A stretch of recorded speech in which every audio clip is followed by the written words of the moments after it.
Hello and welcome to this deep dive. So let's picture this. Morocco 2025, the big international agricultural show, SIAM, is in full swing. But beyond the official displays and announcements, what are the real questions facing Moroccan agriculture right now? That's what we're digging into today, looking closely at the special issue of IMAG magazine dedicated to this major event. Exactly. And the central theme for SIAM 2025 couldn't be clearer. Agriculture and the rural world. Water at the heart of sustainable development. Our sources, especially this IMAG special, give us a crucial, sometimes quite critical, look at how Morocco is tackling this huge challenge. We'll explore the debates, the innovations, but also, the blind spots and the need for maybe deeper changes. Right. This special issue is packed with information. It covers everything from water scarcity, the rise of AI in farming, a renewed interest in agroecology. Oh, and also the big issues around seeds and the struggles in key sectors like market gardening and dairy. Our mission today is to break all that down for you, to give you a clear, concise understanding of the real stakes for Moroccan agriculture's future. Ready to jump in? Let's dive straight into that water scarcity issue. SIAM 2025 really highlighted the idea of agricultural desalination, this concept of the sea potentially becoming a source for irrigation. The Tutuka pilot project is an example, using reverse osmosis.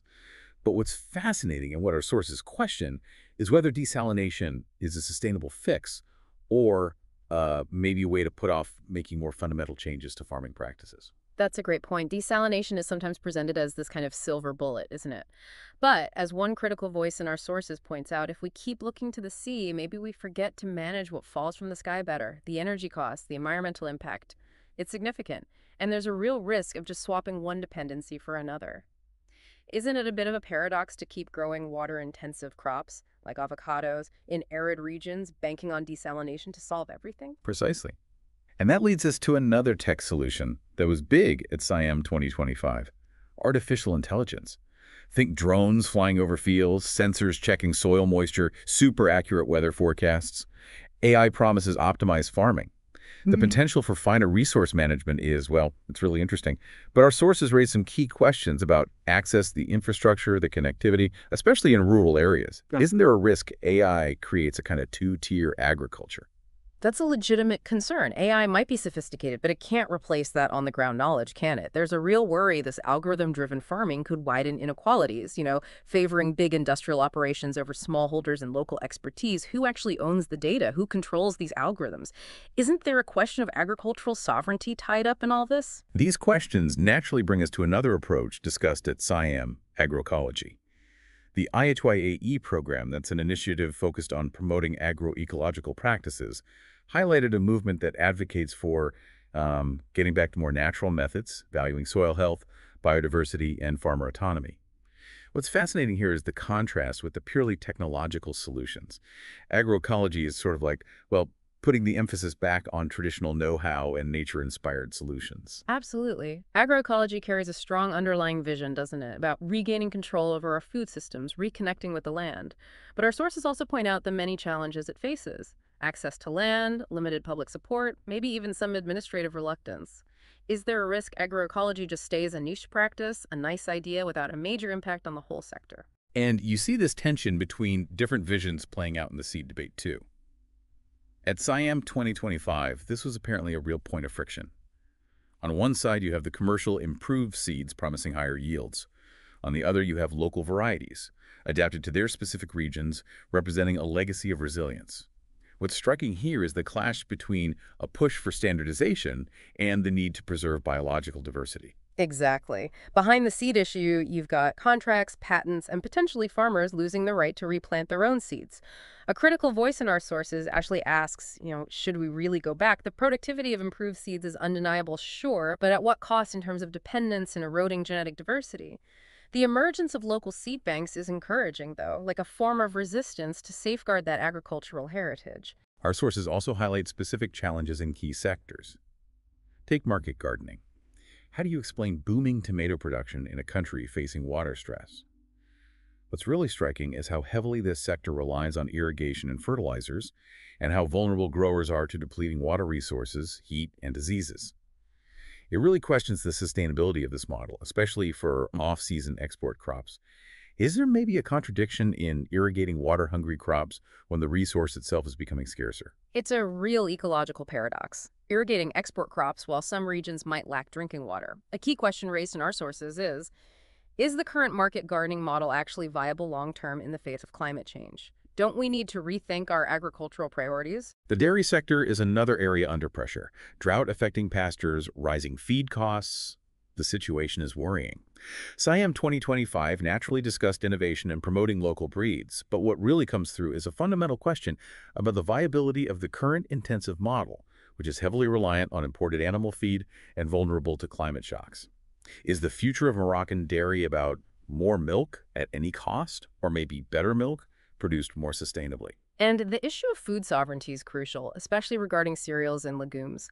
Morocco's dependence on wheat imports has been amplified by global events. Yes, efforts are being made to encourage local production using more resilient varieties and better storage, but the challenges remain: potentially lower yields, less structured local supply chains, and, well, consumer preferences often leaning towards imported goods. Producing locally has a cost, and the question is how to share that responsibility between the state, consumers, and farmers. Beyond specific sectors, our sources shed light on the dynamics within rural territories. Faced with water shortages, youth migration, lack of services, local initiatives are emerging. Communities are trying to manage resources collectively, reorganize production methods, develop agroecological or pastoral models. What's striking is this local adaptability, this ingenuity in the face of adversity. These communities are developing tailored solutions, often with limited means, but with deep knowledge of their environment. These local initiatives are definitely examples of resilience, but as our sources point out, we shouldn't idealize the situation either. These efforts often remain fragile without broader political and structural support. Does the concept of territory risk becoming just a buzzword if national policies don't follow through? Climate services using meteorological data to help farmers make informed decisions. That's another important aspect. While the potential for optimizing irrigation and pest management is real, our sources flag the risk of a digital divide. Access to technology and data isn't uniform, and these tools might not benefit those who need them most, the small-scale farmers. Agricultural insurance is often presented as a safety net against climate risks. However, our sources highlight the difficulties small farmers face in understanding contracts and getting timely payouts. Isn't there a risk of creating a two-speed insurance system where only the better off can truly benefit? And is insurance really a long-term solution or just, a band-aid on deeper problems? The circular economy, turning agricultural waste into valuable resources like compost or biochar, is another avenue being explored. There are promising initiatives, but scaling them up faces logistical, economic, and sometimes cultural barriers. The circular economy might just remain a niche practice if more isn't done to encourage its wider adoption. And finally, the issue of rural transformation is critical. Behind the celebrations at SIAM, there's the reality of a silent migration, particularly of young people from the countryside to cities. Rural development policies seem to struggle to reverse this trend because the reasons are complex. Lack of opportunities, limited access to services. Maybe we need to think about mobility not just as a failure, but as one of the realities of these changing territories. So wrapping up, it's clear that Moroccan agriculture in 2025 faces major challenges, with water scarcity as the central, overriding issue.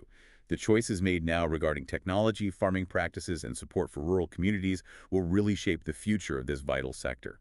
A critical voice heard at SIAM actually argued for a real plan, one focused on water conservation, resilience, and involving local communities, moving beyond just an export-driven logic. Which leaves a final thought for you, our listeners. Faced with all these interconnected challenges, what vision for Moroccan agriculture's future seems most relevant, most sustainable? How can the economic, social, and environmental needs be balanced in this era of global change? This deep dive into the SIAM 2025 debates is really just a starting point. We encourage you to keep exploring these essential themes. Thanks for joining us on this exploration today.